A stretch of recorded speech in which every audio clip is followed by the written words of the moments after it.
বিসমিল্লাহির রহমানির রহিম। আমরা ওয়াজ মাহফিল আইছি আজকে। আমরা দুই বন্ধু আসিফ দোস্ত ভিডিও করো না, আমি ধমক দিলে আরো মরাটারে মারো কেন, তাই লড়ে কেন?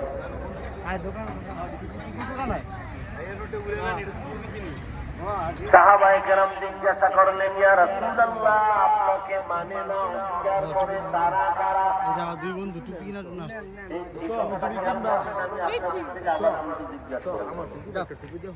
নবী বলেন, মান আতাআনি দাখালাল জান্নাহ, যারা আমার অনুকরণ করে তারা এই মাহফিলে বক্তার নাম কি?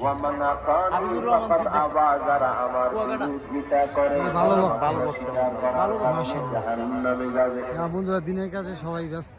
হাদিসের তর্জমা শেষ, এবার সংক্ষেপে কিছু ব্যাখ্যা শুনে নি হাদিসটা দিয়ে। নবীকে মানে কে মানে না নিয়ে বাংলাদেশ নামাজ নাই, নবীর বড় আশেক, আর আমরা নামাজ পড়লেও আমরা নবীর আশেক হইতে পারি না। দোস্ত এখানে আতর আছে, নবীর আশেক আসলে কি যাবে না। সব ধরনের আতর আছে, কেন আছে সব ধরনের আতর আছে। কারা আপনাকে মানে না, এখান থেকে খেয়াল করবেন।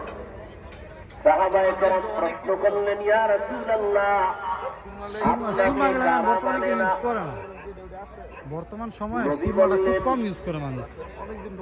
মান আতাআনি দাখালাল জান্নাহ, যে আমার অনুকরণ করবে সে জান্নাতে যাবে। সাহাবায়ে কেরামের প্রশ্ন ছিল, আমরা মাহফিল চাই আর পরবর্তীতে নাই খাইলে খাইতে পারো, মাহফিলে যাই আগে। নবীজি জবাবটা অনেক দোকানপাট ডাইরেক্ট না দিয়া মাঝখানে আরেকটা পরে সবাই গরম জিলাপি কি, যারা আমার অনুকরণ করবে তারা জান্নাতে যাবে। সর্বত্র দোকান। এবার আপনাদের কাছ থেকে জিজ্ঞাসা, মেয়েরা আসছে এখানে, আবারও বলতেছি, দিনের কাজে আমাদের এলাকার মেয়েরা নবীকে বললেন আপনাকে মানে না, আমাদের এলাকার নবী বললেন যারা বক্তা ভালো না, ভালো বক্তার ওয়াজ সবাই আসে। চলো আমরা ভিতরে যাই। বিশাল বড় মাহফিল, অনেক বড় আয়োজন করছে, বিশাল বড় মাঠ আমাদের টাইগার মিলের মাঠ। এই মাঠেই কুরবানির সময় বড় হাট হয়। শীত ভালো করে গেছে, এই শীতের ভিতরে সব জায়গায়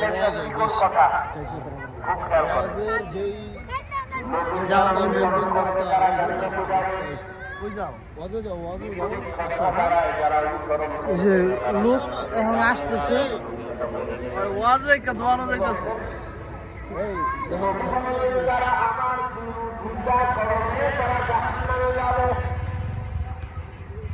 মোটামুটি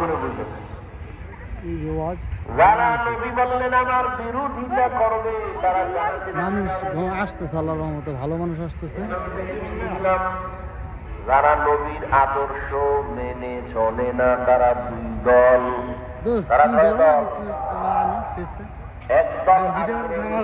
আসসালামু আলাইকুম।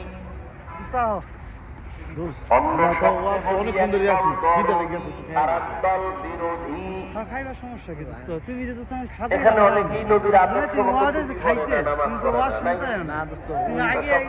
খাবার আছে, এটা সর্বদা সব সময় মানে জানি যে ভাই খাওয়ান লাগে। আসলে অনেক খিদা লাগছে,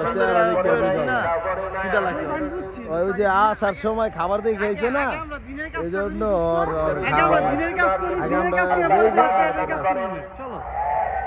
সবাই আমরা দলে দলে দিনের কাজটা করি, অনেক মানুষ যাইতেছে। এরপরও মহব্বতীরা এখানে পুরুষ মহিলা দুজনেরই শোনার ব্যবস্থা আছে, সব ধরনের ব্যবস্থা আছে। আর এখন এগুলো জীবনের নিজের বাম পাশে যারা যারা এখন লাইভটা দেখতেছেন, তিনবেলা না খাওয়া ছাড়তে রাজি, মোবাইল ছাড়তে রাজি না, মা ছাড়তে রাজি, বাপ ছাড়তে রাজি, সব ছাড়বে, মোবাইল অংশগ্রহণ করুন, ছাড়বে না। ভালো একজন বক্তাও উনি আসছে, ওনার ওয়াজ জীবনের আপন আমরাও যাচ্ছি, আপনারা এখানে সবাই আইয়া ওদের না মোবাইল নিয়ে পাগলের মতো করতে কি জানি আড়াই ফেলা যায় আমি আপাতত এর ভিডিওটা করে মহিলা তো আর নাই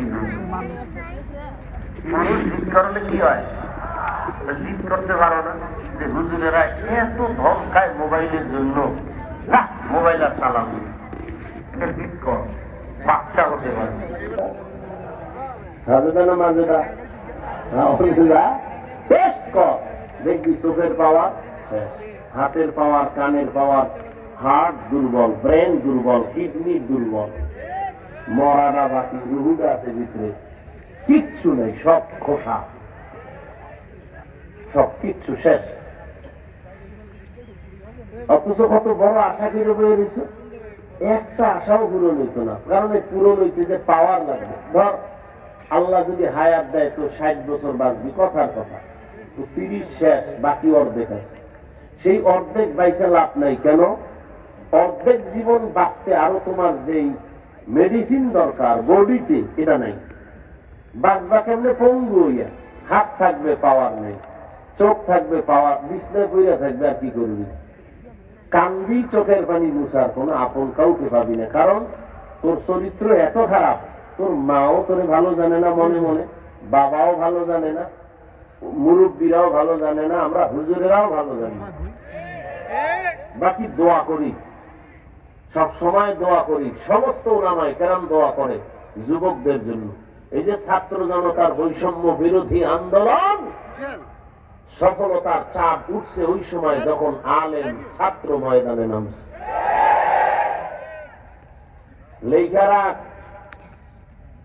এই জাতিকে নিয়ে ওলামায়ে কেরাম যেই ভাবনাটা ভাবে পৃথিবীর আর কেউ ভাবে না সবাই দল নিয়ে ভাবে কি সবাই যার যার চেয়ার নিয়ে ভাবে আর আলেম ওলামারা বউ নাই মাইয়া বলা সব বাদ দিয়া উম্মত নিয়ে ভাবে হুজুরেরা যে ময়দানে নামছে শহীদ হয়েছে না ছাত্ররা আমাদের মাদ্রাসার ছাত্র এই যে কাজলার একটা ছাত্র আমাদের উজানির নাজাম শাহ হুজুরের ছেলে কাজলা মারা গেছে শহীদ যাত্রাবাড়ি ওখানে হুজুরে সেদিনও মাদ্রাসায় যে কানলেন আমার সামনে আমার ওস্তাদ মোহতারাম তো এই যে হুজুরেরা নামলেন কেউ বলছে আমগো চেয়ারে বসাও সব উপদেষ্টা বাড়ি যাও কোন হুজুর কইছে হুজুরেরা কয় নাই ঠিক তবে একটা রেড সিগন্যাল দিয়ে দিছে কি জুলুম করলে ছাড় নাই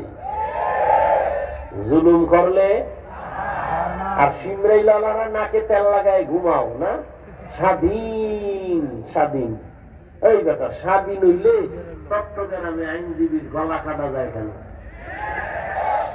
যায় নাই কিসের স্বাধীন আমি সরমনাই পরশুদিন বইলে আসছি কাফনের কাপড় রেডি রাখো মুসলমানের আন্দোলন একবার না বারবার জালেমের বিরুদ্ধে ইসলামের পক্ষে মুসলমান জীবনে একবার দেয় না বারবার বারবার জালেমের বিরুদ্ধে কোনো ছাড় নাই ওলামায়ে কেরাম এই জাতিকে নিয়ে ভাবে দিন রাত মেহনত করে সরকারি চাকরি করে বেসরকারি চাকরি করে ডিউটি কয় ঘন্টা 8 ঘন্টা বেতন কত বেতন কত আচ্ছা 20,000 ধরো নিম্নে 20,000 টেবিলের তলে তো অগণিত বরকত আছেই এমনি সরকারি বা বেসরকারি বেতন কত 20,000 ডিউটি 8 ঘন্টা আরেকজন মসজিদের ইমাম ডিউটি কয় ঘন্টা বেতন মাত্র 6,000 13 মাস বাকি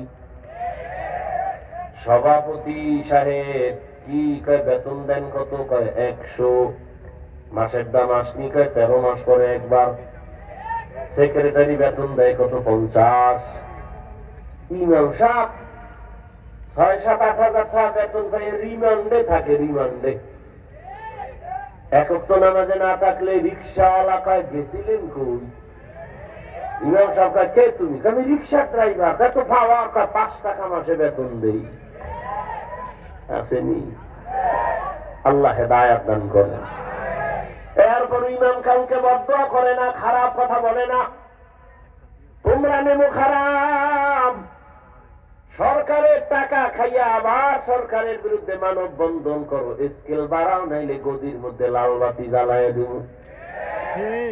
আর ইমামের বেতন যত বাকি, টাকা না হলে কেমনে চলে? মাত্র ৬-৭ হাজার টাকা। আবার হুজুরের ঘরে খাওয়ার প্যাডও বেশি। কি খানেওয়ালার সংখ্যা বেশি না? বড় লোকের চেয়ে বেশি না? তুমি তো ট্যাবলেট খাইয়া রাস্তা বন্ধ করে ফেলাইছ। আর আমরা হুজুরেরা তো রাস্তা বন্ধ করি নাই, তো করি নাই, বরং আমগো নবী কইছে এমন বাড়ির মাইয়া বিয়া করবি যেই বংশে সন্তান বেশি হয়, কিয়ামতের দিন আমি বেশি উম্মত নিয়ে গর্বের সাথে জান্নাতে যাব। সুবহানাল্লাহ। আমরা হুজুরেরা বলো, এই হুজুর বাদ দাও তো, কোন দিকে যাবো কোন দিকে থুইয়া? এই পৃথিবীতে যত বিধর্মী সবগুলোর সন্তান অনেক বেশি।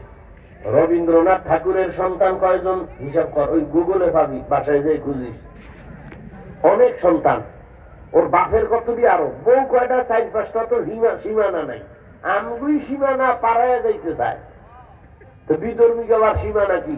যেখানে রাইট হেনে কাই সন্তান একাধিক, অনেক সন্তান। তাহলে ওরা স্লোগান শিখাইছি কি আমগো? ছেলে হোক মেয়ে হোক দুটোর বেশি নয়, একটা হলে ভালো হয়, না হইলে আরো ভালো। পাল্লা দিছে আল্লাহর সাথে। আল্লাহ সেদিন থেকে চাবি স্টার্ট করে দিছে, একসাথে 4টা। কি আচ্ছা এবার বলো, ট্যাবলেট খাইয়া আমগো সোনার বাংলায় জনসংখ্যা কমছে না বাড়ছে? সত্য পাও? ট্যাবলেট কই? হুজুরেরা বাড়াইছে। আচ্ছা এখানে দেখেন তো সব হুজুর, দেখো বাড়াইছে আমরা, কি আজীব কথা। আর এই স্লোগান কেন? ওরা বুঝার জন্য একটা স্লোগান দেখা, থাকবে কই খাবে কি। মূলত টার্গেট এটা না, টার্গেট হলো মুসলমানের সংখ্যা কমাও। দুনিয়ার কোথাও কোনো বেঈমানের বাচ্চারা এই ট্যাবলেট খায় না। আমি জেনে শুনে কথা বলতেছি, খুব সতর্ক। পৃথিবীর কোন বেঈমান জন্ম নিয়ন্ত্রণ করে না, সব মুসলমানের দেশে পাঠায়। কেন? মুসলমানের জনসংখ্যা কমাইতে হলে ওরা মুসে 13 লাগাইয়া মাস্তানি করুন, কিন্তু খোদার লাগে বাড়ে। নমরুদ দেখা আল্লাহরে গুলি করে বাইরে লাগে, কেসা খতম। সিঁড়ি বানাইছে বাঁশ দিয়া, তীর নিয়ে উপরে গেছে, ধনুক মারছে, একটা পাখির গায়ে লাগিয়ে রক্ত হয়েছে, নিচে এই যে রক্ত, খোদারে সাইজ করে নাই, খোদা নাই। আর সেই বেঈমানের আল্লাহ সাইজ করছে, কত ফেরেশতা লাগছে। কি একটা অসুস্থ শুধু মশা নাক দিয়ে ঢুইকা ভিতরে গিয়া, তাও অসুস্থ মশা, ফাঁকে ফাঁকে একটা মিস কল দেয়, চান্দি গরম। এত ডাক্তার এত কবিরাজ, ঠান্ডাই হয় না, মাথা গরম। হঠাৎ করে মাথার লগে জুতার মোলাকাত। নমরুদ্দে চিল্লে কয়, এই এত টাকা নষ্ট করে কি লাভ? এই বরকতি জুতার মধ্যে যে এত বরকত আমি জানতাম না। মাথার সাথে লাগলেই মাথা হিমেল হয়ে যায়। জুতা মাথায় লাগা মেকে, বাড়ি মারো মেকে, যত জোরে দেয় ততই মজা। কেমন চান কবাল। নমরুদ্দে কয়, কর্মচারী রাখ, ভাড়া করে রাখ, কর্মচারী রেখে দিগায়। তোর কাম কি জানোস নি? কি সা? শুধু জুতার বাড়ি মারবি ফাঁকে ফাঁকে, যত জোরে বাড়ি দিবি বেতন তত বেশি। এই কপাল কি সবাই দেয়? আল্লাহ মাঝে মাঝে 2-1টা চান কপাল, যেমন আমেরিকার বুশ মাঝে মাঝে খাইছে। আবার আমগো দেশেও 2-1 জনের লাগে মোলাকাত হয়েছিল, মাঝে মাঝে হয়েছিল না? হয়েছিল। কেমন বেহায়া সাংবাদিক জিগায় ডব্লিউ বুশের, জুতা খাইয়া কাইফা হাল কেমন হইল? ডোন্ট মাইন্ড, এটা আমার গণতান্ত্রিক অধিকার। কেমন পোড়া কপাল্লা, জুতা খাইয়া ওকে আমি কিছুই মনে করি নাই। এরে আল্লাহর গোলাম, আল্লাহর সাথে পাল্লা দিয়া কেউ আগাইতে পারে না। নমরুদ্দে কত নবজাতকের জবাই করেছে, কোন পুত্র সন্তান যেন জমিনে না আসে। কারণ নমরুদ্দে একটা স্বপ্ন দেখে ভয় পাইছে, এমন স্বপ্ন দেখে সকাল উঠে ডাকছে, উজির নাজির, এই তাড়াতাড়ি আয়। কি ভয় পাইছি ঘুমের ভিতরে? কি কয়? দেখছি একটা আগুন উঠছে, আগুন। আগুন উঠা আমার এই পুরা এলাকা ধ্বংস করে ফেলেছে। গণকারীরা গণনা করে পায়, তুমি আগুন দেখছো না, তোমার জম দেখছো, জম কস কি কি আগুন মানে একটা পুত্র সন্তান আসবে, আইসা তোমার সব বাহাদুরি নষ্ট করে দিবে, শেষ, তুমি শেষ। আইসে না ফতে আছে? ফতে নাই, এখনো গর্বে আসে নাই, তাই তাহলে এখন থেকেই পদক্ষেপ কি? স্বামী আর স্ত্রীর গোয়েন্দা লাগায় দাও, কেউ যেন এক জায়গায় না ঘুমায়, সন্তান যেন আর গর্বে যাইতে না পারে, আর নবজাতক যদি পাও হত্যা করে দাও। এটার ডাইরেক্টর বানাইছে ইব্রাহিম নবীর বাবা আজরকে। আল্লাহ কয়, তুই যারা ডাইরেক্টর বানাইছো, আমি সেখানেই সন্তান পাঠাচ্ছি। আমি ইব্রাহিম রে তো পাঠাবই, দুনিয়ার কেউ ফিরাতে পারবে? যেই সন্তান দুনিয়াতে আসবে কেউ ফিরাতে পারবে না। ইব্রাহিম নবী আজরের মাধ্যমে গর্বে চলে আসছেন, আর ইব্রাহিম রে দিয়া আল্লাহ পাক নমরুদের দফা ঠান্ডা করায় দিলেন। বান্দা চাইলে কিছুই হয় না, আবার আল্লাহ চাইলে সব হয়। কাদের কুদরত দারি বল কামাল, আনতা রব্বি আনতা হাসবি যুল জালাল, তুহি কাদের জলিলুল্লাহ জাহাদার, বহর হালে তুহি মেরা নেগাহদার। হাদিসের কথা বলতেছিলাম, মনে আছে তো? ঘুমের তো আর কোনো পেরেশানি নেই, বাঙালি তো আর রাত্রে ঘুমায় না। আমরা মোনাজাত করি বইয়া, আর মোবাইল আলারা মোনাজাত ধরে হুইয়া। বউয়ের হক, মাইয়া বলার হক আদায় না করতে পারলেও আল্লাহর কাছে এই জবাবটা তো দিতে পারবা যে আল্লাহ মোবাইলের হকটা সারা রাত আদায় করছে। এক চোরার ঘরের চোরা আইসে আইয়া ছবি তুলবে আমার, তোকা হুজুর বেয়াদবি মাফ করেন, একটা ছবি আল্লাহ যদি উসিলা আমার কিয়ামতে মাফ করে। বাথরুম দে বাইরে দিয়ে একজনের মোবাইল বেড়ে ভিতরে আইলি না কেন? পাগল হয়ে গেছে, ছবি ছবি ছবি, যে মরার সময় কাফনের ভিতরে মোবাইল লয়ে যাবি, ফেরেশতা আইলে বলবে আগে সেলফি, পরে অন্য কথা। শরীয়তের অনুমোদন ছাড়া আর সরকারের প্রয়োজন ছাড়া ছবি তোলা হারাম, কবিরা গুনাহ। বলার দায়িত্ব আমার, মানবেন কিনা সে দায়িত্ব আপনার। আমার আসামির কাজ করা আমাকে দাঁড়ায় জবাব দিতে হবে। এই হাফিজুর রহমান, আমি তো সবাই রে সম্মানের জায়গায় বসাই নাই, তোরে আমি আল্লাহ নেয়ামতের কণ্ঠ দিয়েছিলাম। সব মানুষ তোর সামনে বৈশাখ বয়ান শুনছে, কিসের রৌদ্র আর কিসের বৃষ্টি। তুই তো পারতি আমার হক কথাটা উম্মতের বললে ওরা শুনতো না শুনতো সেটা পরে তুই বলো নাই কেন? আমার জবাব আমি টাইট করে যাইতেছি, তোমার জবাবও তুমি মানবা না না মানবা হিসাব করে যাও। আমি আমার জবাবের কাঠ গড়ায় দাঁড়াবার ভয় আমি বলে যাই বাবা। তবে মোহাব্বত লাগায় বলি, একটু গালিও দেওয়ার চিন্তাও করি না রে বাবা। তোমরা আমাদের কি পরিমাণ গালি দাও, কি পরিমাণ ফেসবুকে আমাদের বিরোধিতা করো সব জানি, এরপরেও একটা গালিও দেই না, জবাবও দেই না। ও যুবক,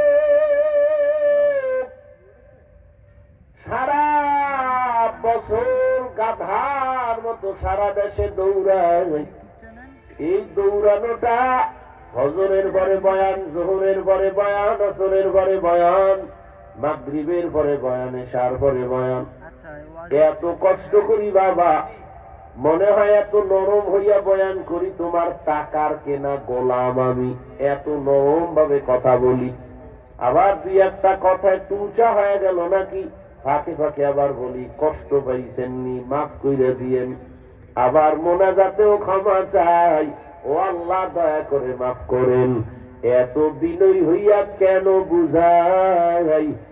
একমাত্র আমার আল্লাহর আদালতে জবাব দেওয়ার ভয়। রিজিকের মালিক তো আমার ওয়াজ না। গর্তের পিপিলিকারে খানা দেয় কে? জঙ্গলের প্রাণীর খানা কে দেয়? নদীর মধ্যে হাজারো লাখো মাছ কে খাওয়ায়?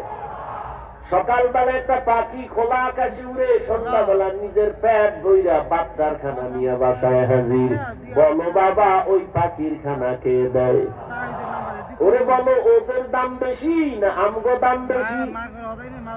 মাছের মুখে যদি আল্লাহ খানা দিতে পারে, গর্তের পিপিলিকারে যদি আল্লাহ খানা বাসায় দিতে পারে, জঙ্গলের প্রাণীদের যদি আল্লাহ খানা পৌঁছাইয়া দিতে পারে, আল্লাহ তো আমগো এত আদর করেন, আল্লাহ তো আমগো ঘরে খানা দিতেই পারতেন। এরপরও কেন পাই না? কেন খানায় কষ্ট পাই? এর একমাত্র কারণ আমরা আল্লাহর গোলামি বাদ দিয়া দুনিয়ার গোলাম হয়ে গেছি। আল্লাহর গোলাম যারা, ঠিকই আল্লাহ এখনো তাদের রিজিক পৌঁছায় দেয়, চোখে আঙ্গুল দিয়ে আল্লাহ দেখায় নাই, খবর নাই তোমার। ওই করোনার কথা ভুলা যাইস না রে যুবক। স্কুল বন্ধ, কলেজ বন্ধ, চাকরি বন্ধ, ব্যবসা বন্ধ, ফ্যাক্টরি বন্ধ, নদী পথের সব যানবাহন বন্ধ, সব ট্রাক বন্ধ, গাড়ি বন্ধ, ফ্যাক্টরি সব বন্ধ। একবারও কি খেয়াল করছনি আল্লাহর কোরআনের একটা মাদ্রাসাও বন্ধ হয় না? গর্তাওয়াকুল মিকুনি হর সুবহ শাম, میرا سانا درست تو از لامقام جزبا حقی زی مخاز انسو جا فضل اوعا مست در جملا جہا কষ্ট হইতেছে? কষ্ট আমার, তোমরা ঠান্ডায় বইয়ে রইছো। এক রাতের কষ্ট সামান্য, আর আমার তো 12 মাস। 24 ঘন্টায় ঘুমাইছে 2.5 ঘন্টা, ঠিক মতো ডাক্তারি ফর্মুলায় 6 ঘন্টা না ঘুমাইলেও কথার চলার ব্যালেন্স থাকে না। দৌড় আর দৌড়।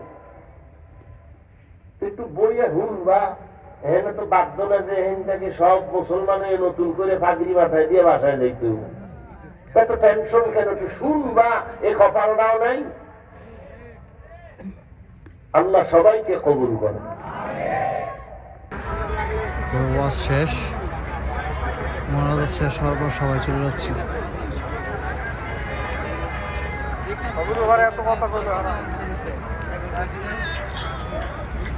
হ্যাঁ, হ্যালো, আসসালামু আলাইকুম।